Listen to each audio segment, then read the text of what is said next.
आज 10-12 दिवसानंतर बीडमध्ये चांगला जोराचा पाऊस आलाय आणि पांडुरंगाच्या कृपेने असा जर पाऊस 1-2 तास राहिला तर शेतकऱ्यांचं समाधान होईल। आणि मला असं वाटतं की सगळीकडे असा पाऊस पडावा।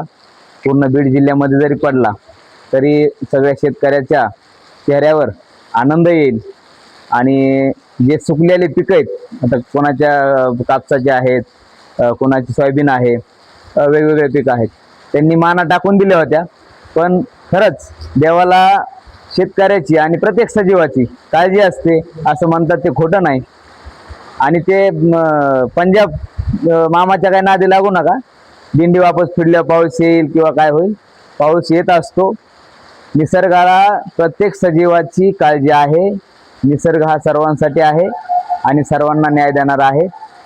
आज चांगला पाऊस झालाय आणि आता पावसाळा चांगल्यापैकी सुरू होईल, तेव्हा शेतकऱ्यांनी अजिबात टेन्शन घेऊ नका। निसर्ग आणि देवता आपल्यासोबत आहे। धन्यवाद।